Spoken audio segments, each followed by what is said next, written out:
Bismillahirrahmanirrahim. Assalamualaikum warahmatullahi wabarakatuh. Hamdan wa syukran lillah wa salatu wassalamu ala rasulillah wa ala alihi wa ashabihi wa ahbabihi wa tabi'ihi ila yaumil qiyamah. Qala Allah Ta'ala fi kitabihil karim, a'udzu billahi minasyaitonir rajim. Bismillahirrahmanirrahim. Inna iddatash syuhuri 'indallahi 12 syahran fi kitabillah Yawma khalaqas samawati wal ardh minha arba'atun hurum. Wa qala sayyiduna wa nabiyyuna Muhammad sallallahu alaihi wasallam akbarul kabair al-isyraku billah wal amnu min makrillah wal qunutu min rahmatillah wal ya'su min rawahillah. Sadaqallahul azim wa sadaqa rasuluhul habibun nabiyul karim wa nahnu ala dzalika minasyahidin wasyakirin walhamdulillahi rabbil alamin. Amma ba'du, jamaah pengajian rutin kaum muslimin muslimat di Masjid Jamaah Masjid Al-Manar rahimahuni rahimani wa rahimakumullah jami'an. Puji syukur kehadirat Allah Subhanahu wa taala pada kesempatan di malam hari ini kita berada di tanggal 30 atau malam 1 dari bulan Syahrul Rajab al-Muharram, di mana esok hari kita insya Allah sudah memasuki tanggal 1 Rajab, dan insya Allah tidak lama lagi setelah bulan Rajab kita akan sampai di bulan Sya'ban. Dan insya Allah kita akan bertemu kembali dengan bulan yang kita tunggu oleh seluruh umat muslim di dunia, Syahrul Ar-Rahmah, bulan yang penuh dengan rahmat, wa syahrul mubarakah, Syahrul Siyam, Syahrul Taubah, dan kebaikan-kebaikan Allah akan lipat gandakan. Semoga sisa usia dan umur yang Allah berikan kepada kita Allah jadikan keberkahan dan ketaatan kita kepada Allah semoga terus senantiasa dijaga. Amin. Allahumma amin. Ikhwatal iman rahimakumullah. Adapun judul topik kajian kita di malam hari ini yaitu merasa aman dari cobaan dan ujian, pertanda kelemahan iman. Allah Subhanahu wa taala di dalam Al-Qur'an di surat Al-A'raf ayat 99 berfirman, qauluhu ta'ala afa aminu makrallah fala ya'manu makrallah illal qaumul khasirun. Yang artinya, apakah engkau tidak merasa atau merasa takut? Apakah engkau merasa aman dari azab, siksa, dan cobaan yang Allah akan turunkan? Fala ya'manu makrallah, tidaklah seseorang merasa aman dari cobaan, musibah, serta ujian yang Allah turunkan illal qaumul khasirun, melainkan orang tersebut adalah orang-orang yang merugi.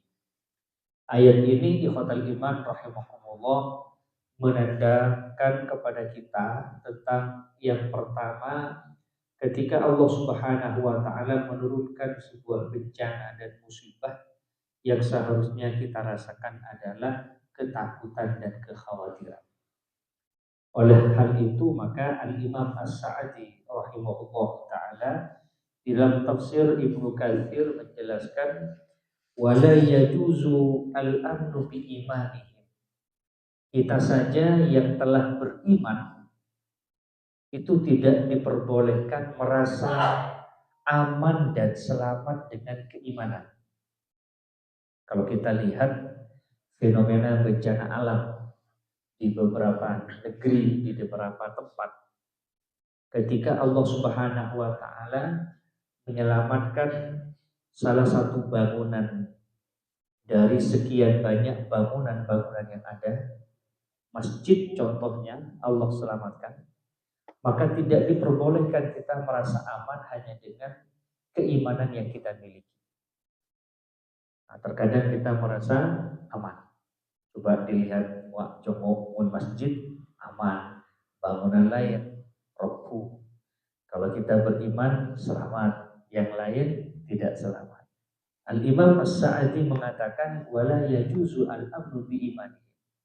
Kita saja orang yang beriman tidak boleh merasa aman, tidak boleh merasa tenang, terancam dari cobaan dan ujian yang Allah akan kirimkan.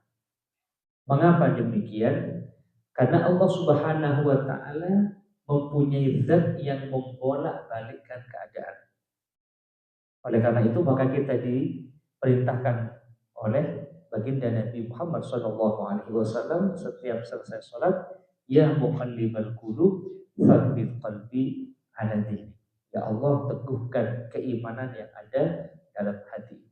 Karena bisa saja, dan itu bukan hal yang mustahil, hari ini kita masih kuat keimanannya, namun esok hari kita telah menjadi orang yang kufur atas kenikmatan yang Allah berikan.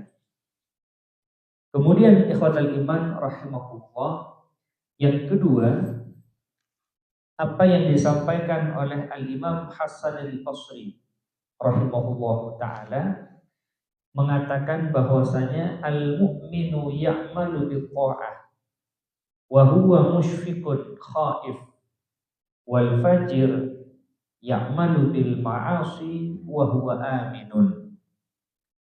Yang artinya seorang yang beriman ketika ia melakukan ketaatan, orang yang beriman kemudian melakukan sebuah ketaatan, ngalakonin ibadah, ngalakonin kebagusan, orang seiman, orang seiman kemudian melakukan ketaatan. Wa huwa musyfiqun khaif, masih akan ada di dalam perasaan hati terkecilnya khaifun, rasa kekhawatiran. Kita kok orang sing ngelakonin kebagusan, ikanalekan ampun lastari ngelakonin kebagusan, itu idealnya dia masih merasa khaifun. Apa khaifun itu? Ketakutan dan kekhawatiran. Oleh karena itu maka ibu bapak yang dirahmati Allah, kalau kita selesai melaksanakan sholat, maupun mari abajam, maupun mari sholat, itu zikir yang pertama kali kita lantunkan itu bukan alhamdulillah, maupun mari abajam, assalamualaikum warahmatullahi, assalamualaikum warahmatullahi, alhamdulillah saya bisa melaksanakan sholat dengan sempurna. Tapi zikir yang pertama kali kita ucapkan setelah kita melaksanakan sholat itu apa? Istighfar. Astagfirullah. Assalamualaikum warahmatullahi. Assalamualaikum warahmatullahi. Astaghfirullahaladzim. Alladzi la ilaha illa huwal hayyul qayyum wa atubu ilaih. Aku memohon ampun kepada Allah, tidak ada zat selainnya, wa huwal hayyul qayyum, zat yang maha hidup dan maha qayyum, abadi. Mengapa kita harus membaca istighfar? Anak pemaki maca soporaan ke Gusti Allah. Khawatir karena ketika kita melaksanakan sholat masih belum sempurna sholat kita ini. Bejeng saya lakukan ini kan, kita kok tak sempurna. Sobung khusyuk. Kadang khusyuknya itu kalau dipresentasikan hanya 10%. 90% tak khusyuk sekali. Kita pak ngantang apa jomblo usolli fardal Allah. Kun akbar di luar jangkauan, di luar sinyal. Nanti ketemu lagi ketika sudah salam. Assalamualaikum warahmatullahi wabarakatuh. Masa kecil nih hujan. Jadi kalau dipresentasikan hanya sekian persen kekhusyukannya.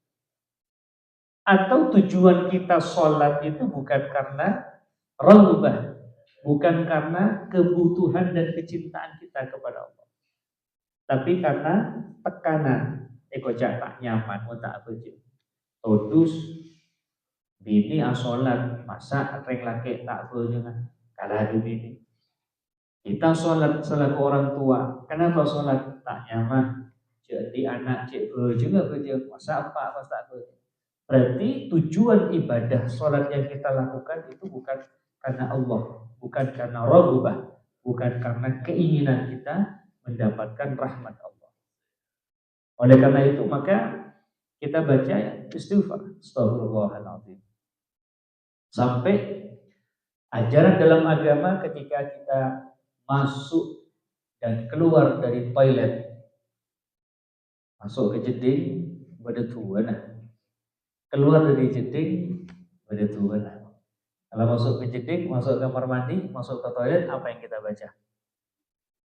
A'udzu bika minal khubuth wal khaba'ith. Ya Allah, aku berlindung kepadamu dari jin laki, jin bini, coba laki, coba bini, didedin laki, didedin bini, karena jeding kenana didedin, kenana khubuth, khaba'ith, keburukan-keburukan itu ada di situ. Kita berlindung kepada Allah. Diperintahkan kita berdoa. Di dalam setelah kita melaksanakan qada'il hajat kita tunaikan selesai. Keluar dari toilet, keluar dari jeding, keluar dari kamar mandi, doanya apa? Ghufranak. Pengampunan ajunan. Pengampunan ajunan. Kenapa kita minta ampunan dari Allah? Karena selama di dalam aktivitas kita di dalam toilet jeding itu kita tidak beribadah kepada Allah. Karena berzikir tak oleh. Tak boleh baca selawat begitu. Sallallahu ala Muhammad. Astagfirullah ya Allah. Karena jika rajin sih berkeluar ya Allah, akbar ya Allah, tak bisa. Tak bisa. Di dalam kamar mandi toilet tak bisa kita berzikir.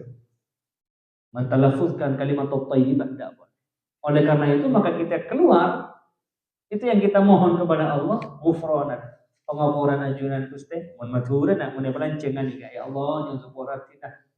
Selama kurang lebih 15 menit saya bersemedi di dalam itu, tidak ada kalimat-kalimat untuk memuji Engkau ya Allah.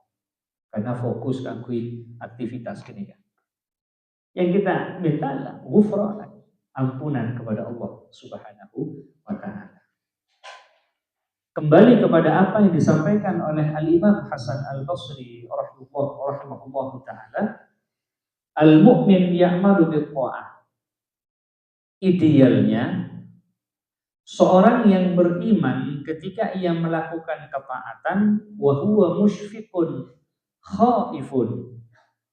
Setelah ia melakukan ketaatan, ia pasti merasakan kekhawatiran dan ketakutan. Setelah melaksanakan kebaikan. Apalagi seorang mukmin melakukan dosa, seorang mukmin melakukan kemaksiatan, justru akan lebih kuat perasaan takutnya kepada Allah Subhanahu wa taala. Al-mukmin, seorang yang beriman, ya'malu bi-tha'ah. Ketika ia melakukan ketaatan, wa huwa musyfiqun khaif, ia akan merasa khawatir dan merasa takut. Wal fajiru ya'malu bil ma'asi wa huwa aminun. Berbeda halnya dengan orang fajir. Orang fajir ini orang yang tidak baik lah, fujuroha, wa taqwaha dalam Al-Quran. Ada orang yang bertakwa, orang yang dekat kepada Allah, mendekatkan dirinya kepada Allah dengan amal-amal ketaatan. Sebaliknya itu fujuroha, fajir. Fajir itu orang yang tidak mau melakukan ketaatan. Wal fajir, adapun orang yang fajir, orang yang celaka, ya'malu bil ma'asi. Ketika ia melakukan kemaksiatan, wa huwa aminun, ia merasa aman dari dosa yang ia lakukan. Ini kebalikan. Nah, kita ikhwatal iman rahimakumullah seharusnya mengambil pelajaran ketika telah melakukan kebaikan, maka ada perasaan kebetir. Mun pasta etremah bi Gusti Allah. Mun amalan ibadah ini kemudian tertolak, apa yang menjadi harapan kita? Sebaliknya, Orang yang fajir ketika melakukan kemaksiatan, ia merasa aman. Kita ketika melakukan dosa, kemaksiatan kepada Allah Subhanahu wa taala, apakah kemudian tidak ada perasaan ketakutan kita? Oleh karena itu, maka ikhwatal iman rahimakumullah, baginda Nabi Muhammad sallallahu alaihi wasallam meriwayatkan sebuah hadis yang diriwayatkan hadis ini oleh Imam Bukhari dalam kitab sahihnya dari sahabat An Ibnu Mas'udin radhiyallahu taala anhu. Diceritakan dari sahabat Ibnu Mas'ud, semoga Allah Subhanahu wa taala meridhoinya, annahu qala, sesungguhnya baginda Nabi bersabda, akbarul kabair, dosa yang paling besar. Kata baginda Nabi, dosa yang paling besar. Dosa itu terbagi menjadi dua. Dosa ini beda dua, beda dosa shaghair, dosa yang kecil. Yang kedua ada namanya dosa kabair, dosa yang besar. Tapi dosa yang kecil itu akan menjadi besar dengan apa? Dengan tasahul. Apa tasahul itu? Nganggep enteng. Ya, coba nih kini. Nah, di kini ini kan ibadah di otang. Di otang berapa? Tuh, berat sekat ribu. Oh, mau benar ya, rezeki ya bisa 1 jutaan. Jadi dosa itu ada dua. Ada shaghair, ada kabair. Bagaimana untuk bisa memastikan apakah dosa ini kategori besar apa kategori kecil? Kalau dosa besar adalah dosa-dosa yang berkonsekuensi pada al-hadd, penegakan hukum. Di dalam fikih Islam, contohnya melakukan jarimah, tindakan yang melanggar norma-norma ajaran agama, itu sudah ada ketentuan al-hadnya. Contohnya membunuh, melakukan pembunuhan, maka ia harus dibunuh, al-qatl. Kemudian yang kedua, syaribul khamr, orang yang minum minuman maka dihad, dicambuk 80 kali. Orang yang melakukan zina dengan zina muhson maka dirajam. Kalau tidak muhson, ghairu muhson, dicambuk 100 kali dan diasingkan selama 1 tahun dan lain sebagainya.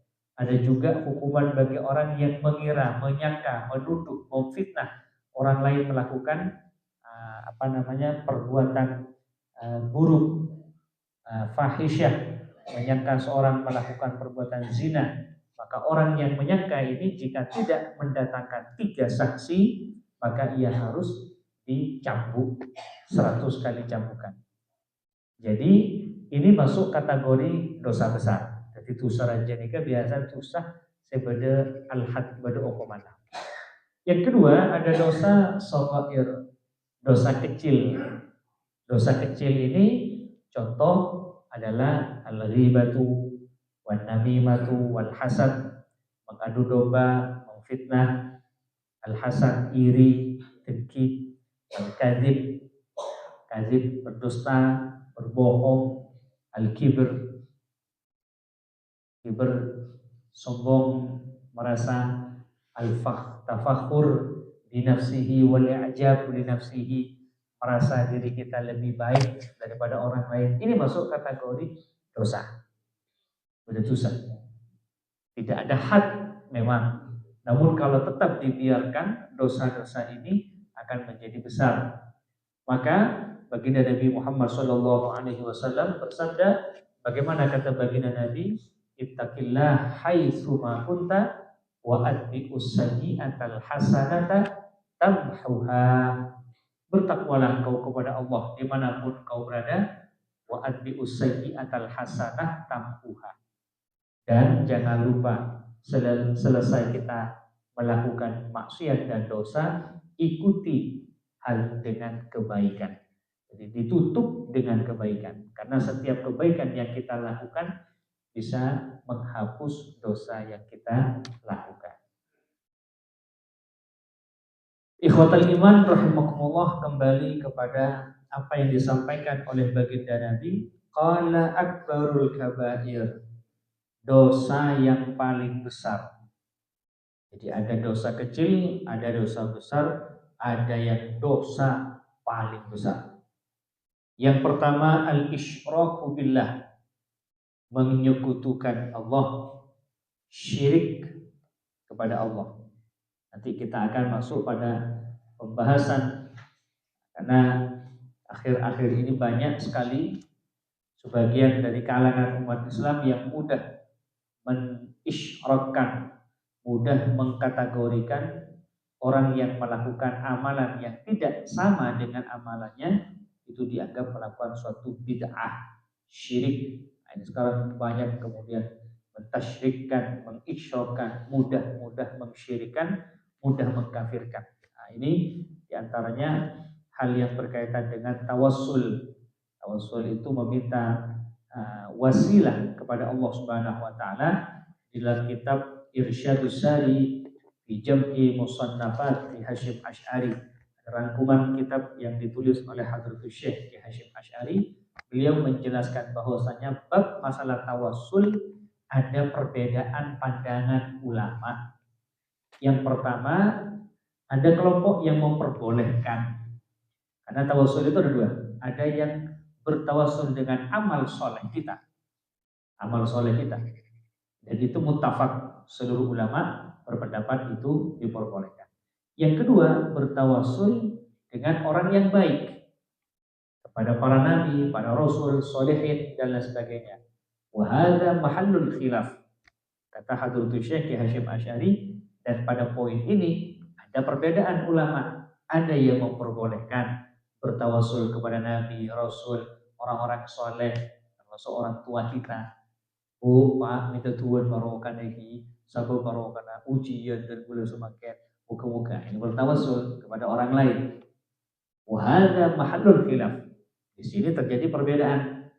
Tidak semuanya ulama sepakat. Ada yang memperbolehkan, ada yang tidak memperbolehkan.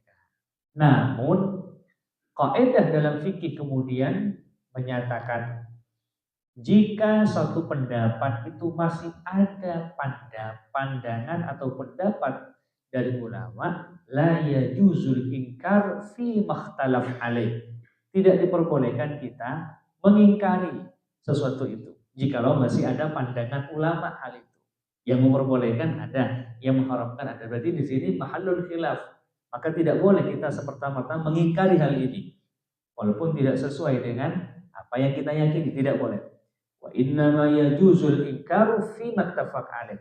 Tapi yang boleh kita ingkari keharamannya dalam kasus-kasus yang muttafaq, disepakati atas keharamannya. Jadi kalau sudah ulama haram, ittifaq, sepakat semuanya ini haram, maka boleh kita mengingkari. Tapi kalau masih ada pendapat ini boleh. Menurut ulama ini tidak boleh, maka tidak boleh kita kemudian memvonis itu suatu kemungkaran. Nah, ini berdasarkan dengan ilmu. Maka kudu sering-sering kita memang mengkaji supaya tidak fatal terjerumus pada suatu yang banyak sekali ada di kehidupan akhir zaman yang penuh dengan fitnah. Baginda Nabi Muhammad SAW mengatakan akbarul kabair, di antara dosa yang paling rajin yang pertama al-isyraku billah, yaitu melakukan kesyirikan. Kesyirikan ini adalah suatu amalan yang menyekutukan Allah. Mempercayai, meyakini bahwasanya ada kekuatan selain kekuatan Allah. Namun kubra agabai tajin ketumber najak pas langsung baca syirik. Sampai ke buku itu rahasia negara jadi itu bagian dari sesuatu yang kemudian keyakinan meyakini sesuatu yang ada kekuatan selain Allah, itu adalah namanya al-isyrak. Allah Subhanahu wa taala berfirman, la in asyrakta la yahbatanna 'amaluka wa la takunanna minal khasirin. Jika kau melakukan kesyirikan, maka segala sesuatu amal perbuatanmu akan menjadi musnah. Itu sangat berbahaya. Yang kedua, termasuk kategori dosa yang paling besar selain syirik adalah wal amnu min makrillah. Wal amnu min makrillah. Apa itu? Merasa aman dari musibah atau siksaan Allah. Merasakan tenang. Tenang meningi benda besar.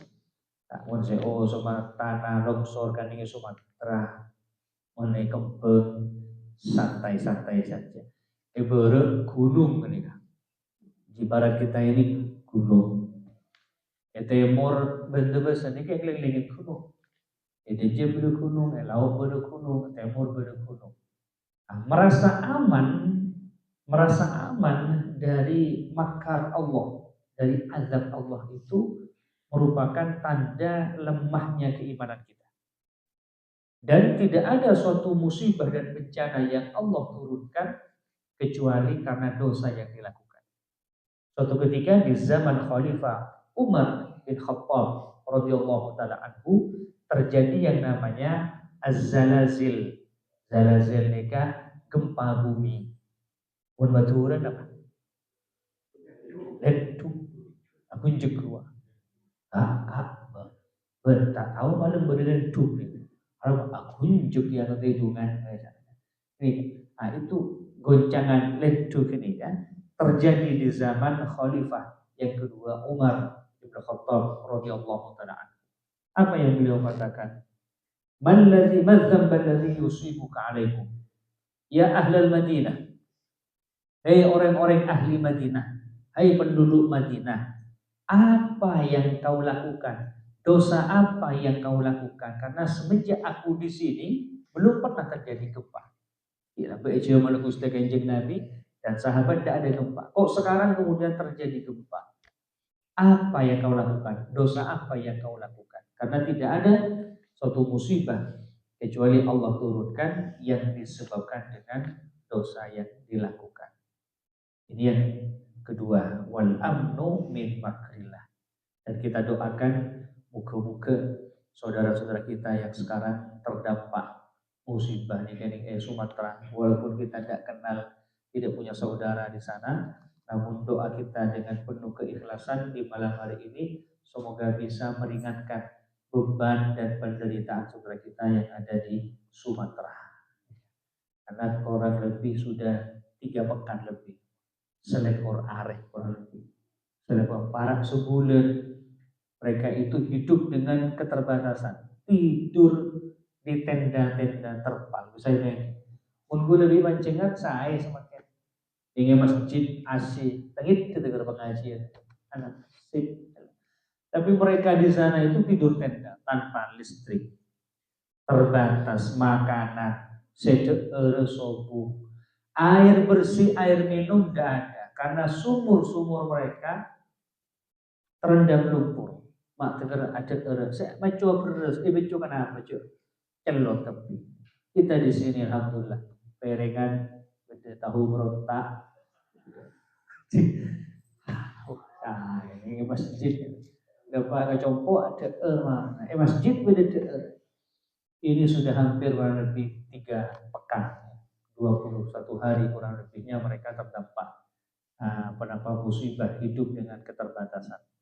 Ikhwatul iman rahimakumullah. Kemudian yang ketiga, wal qunutu min rahmatillah. Al qunutu min rahmatillah, berputus asa dari belas kasih sayang Allah. Ini termasuk akbaril kabair, dosa yang paling super rajana. Apa itu? Al qunut min rahmatillah. Kita berputus asa dari rahmat Allah. Putus asa ini karena bagi Madura kecep pada pangeran dan sedia bila cukuplah pangeran dan Gusti Allah. Kenapa? Sulitnya penderitaan saya. Mata buang bu ujian datang itulah. Apa jeng pon mare, sedekah pon mare, makin subuh jawaban. Jika al-qunut min rahmatillah, putus asa dari rahmat Allah. Padahal Allah Subhanahu wa taala berfirman dalam Al-Qur'an, "Inna rahmati wasi'at kulla syai'in fas'aktubuha lil ladzina yattaqun." Kata Allah, ketahuilah bahwasanya rahmatku itu wasi'at kulla syai'in, meliputi segala sesuatu. Sesuatu apapun itu pasti ada rahmat Allah Subhanahu wa taala. Dan yang yang keempat, wal ya'su min rauhillah. Wal ya'su min rauhillah ini kalau tadi berputus asa dari rahmat Allah, yang sekarang wal ya'su min rauhillah, tidak ada semangat dari rohnya Allah. Maksudnya sudah tidak ada keinginan lagi untuk menjadi yang lebih baik, boleh untuk mendapatkan rauhullah ataupun perlindungan dari Allah Subhanahu wa taala. Ikhwatal iman rahimakumullah, kita insya Allah besok sudah memasuki bulan Rajab, yang insya Allah tanggal 1 Rajab itu sudah sampai di hari esok, hari Ahad. Maka mari kita isi tanggal 1 Rajab ini dengan amal-amal ketaatan, amal-amal kebaikan. Baginda Nabi Muhammad SAW menjelaskan, man ahya lailati Rajab awal Rajab ahyallahu qalbahu hina tamutal qulub. Siapa yang menghidupkan hari ataupun malam di bulan Rajab, maka Allah akan jaga cahaya hatinya atau keimanannya di saat hati-hati manusia telah redup dan padam. Ini derajat hadisnya ada yang mengatakan dhaif atau lemah. Namun kalau kita angkat pada min fadhail a'mal, berkaitan dengan keutamaan-keutamaan beribadah di bulan Rajab, karena bulan Rajab merupakan salah satu dari 4 Ashhurul Hurum. Ada 4 bulan Ashhurul Hurum ya. Dzulqa'dah, Dzulhijjah, Muharram, Rajab terakhir makin. Dan di bulan Rajab ini diantaranya kebaikannya adalah menjadi sejarah diturunkannya yang namanya perintah bersolawat kepada baginda Nabi Muhammad Sallallahu Alaihi Wasallam pada surat Al-Ahzab. Allah Taala, Innallaha wa malaikatahu yusalluna 'alan nabi ya ayyuhalladzina amanu sallu 'alaihi wa sallimu taslima. Kemudian amalan yang bisa kita laksanakan adalah melakukan puasa sunat tentunya. Puasa karena di bulan Rajab ini adalah bulan di mana Allah Subhanahu wa taala mengangkat amalan-amalan ibadah yang dilakukan oleh manusia ataupun oleh hambanya. Di bulan Rajab juga merupakan salah satu sejarah yang tidak terlupakan, karena di bulan Rajab pada tahun sebelum tahun 1 Hijriah, yaitu pada tahun ke-11 pada tahun ke-12 kenabian, oleh 12 tahun ustadznya Nabi Yakka jadi Rasul, ada perintah kemudian melaksanakan sholat, di mana sholat ini terjadi di bulan Rajab, peristiwa Isra wal Mi'raj. Dan Isra Mi'raj Allah Subhanahu wa taala abadikan dalam Al-Qur'an. Yang pertama surat Al-Isra dan yang kedua surat Thaha. Kalau surat Isra-nya itu subhanalladzi asra, sedangkan Mi'raj-nya ada di surat Thaha. Oleh karena itu, maka baginda Nabi Muhammad sallallahu alaihi wasallam bersabda, ahabbus siyam ilallah ta'ala siyamu Daud. Kata baginda Nabi, ibadah puasa yang paling disukai oleh Allah adalah puasa Daud. Puasa Daud itu adalah puasa yang sehari puasa, keesokan harinya tidak puasa. Dari sekian banyak puasa sunat, yang paling disukai oleh Allah itu adalah puasa Daud. Kibetnya puasa-puasa lainnya, puasa Senin dan Kamis, Ayyamul Bid di bulan Sya'ban juga banyak melakukan puasa, di bulan Syawal juga banyak melakukan puasa sunat. Tapi kata baginda Nabi, ahabbus siyam ilallah siyamu Daud. sebaik-baik puasa yang disukai oleh Allah adalah puasa Daud. Wa ahabbus sholah, dan sebaik-baiknya sholat, ibadah sholat yang dicintai oleh Allah adalah sholatu Daud, sholat Daud. Jadi puasa Daud, puasa saya paling kesenangan yang di Gusti Allah, mun bejeng Daud. Ya. Yang bejeng Daud ini benih makin bejeng laku ini kepentingan ngaji. Mau tak ngaji ya, nanti yang tepat dulu tentu kan ini kah, umrah gini keseliran. Jangan malah keterangan, sepuh bejeng ada bejeng Daud. Bermakna iya setiap bejeng aku tak sampai bejeng lah. Karena ada orang yang tidak sholat, betul bejeng, mari pun beri sudah selesai sholat. Sekarang saya tidak sholat, kenapa? Sholat Daud ini namanya. Jadi sholat Daud itu bukan seperti puasa Daud. Kalau puasa Daud hari ini berpuasa, besok tidak berpuasa. Tapi kalau sholat Daud, kata baginda Nabi, kana yanamu nisfahu wa yaqumu thuluthahu wa yanamu sudusahu. Kata baginda Nabi, yang dimaksud sholat Daud adalah orang yang tidur di setengah malam, qama nisfahu, kemudian ia bangkit di separuh malam yang lain, wa yaqumu thulutsahu, terkadang dia bangun sepertiga malamnya, berarti tehidunga sekoni, wa yanamu sudusahu, kemudian ada juga yang beribadah di seperenam malamnya.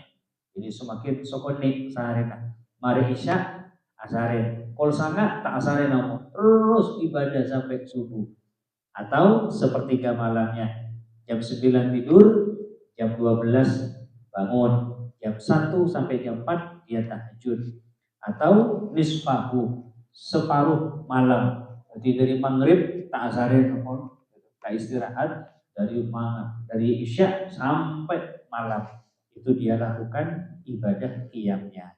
Ini yang dimaksud sholat Daud. Ini tak bejeng seareh. Jadi sholat itu, dan itu sebaik-baiknya ibadah sholat yang Allah sukai. Baik ikhwatal iman rahimahumullah, sudah masuk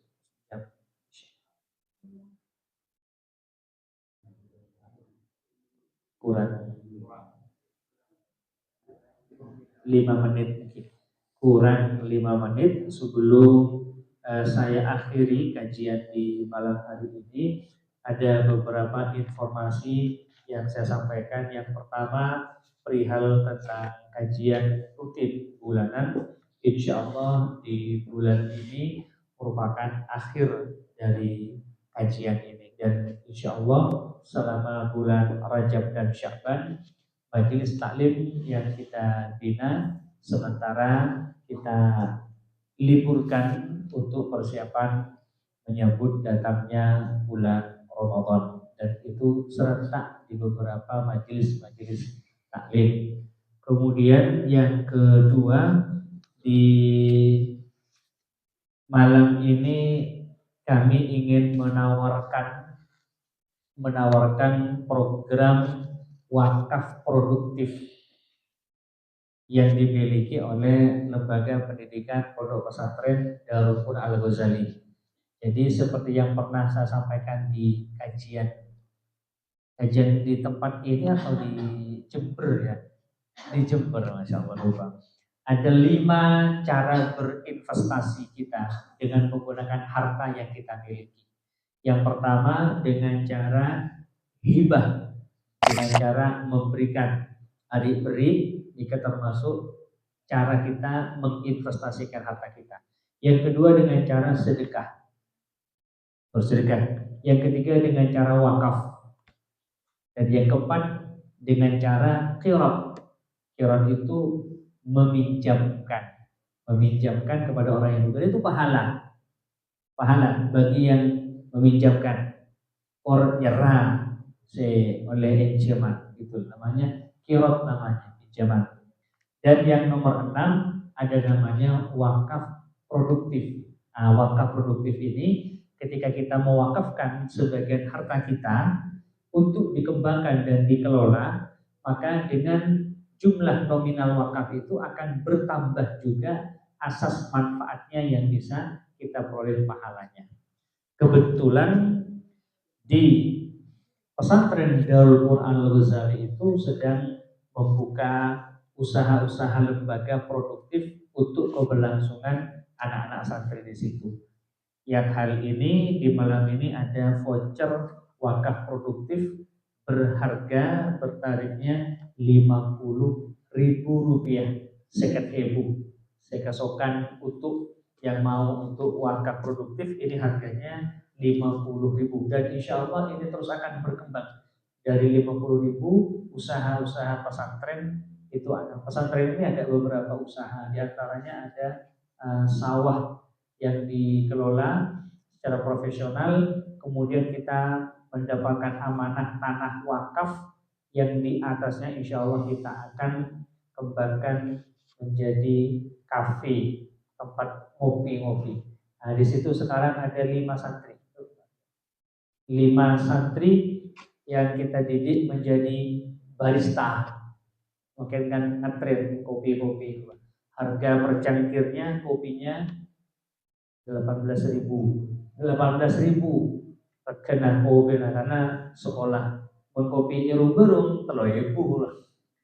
Mau nikah buat larangan cuma nih 5.000. Harganya 5.000. Nah, termasuk ini juga merupakan usaha pesantren yang dimiliki.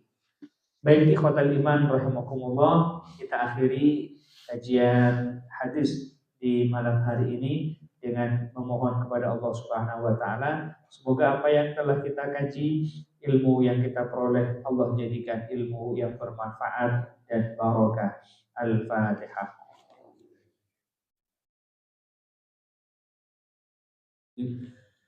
صراط الذين أنعمت عليهم غير المغضوب عليهم ولا الضالين آمين. أقول قولي هذا وأستغفر الله لي ولكم وجزاكم الله خيرا. السلام عليكم ورحمة الله وبركاته.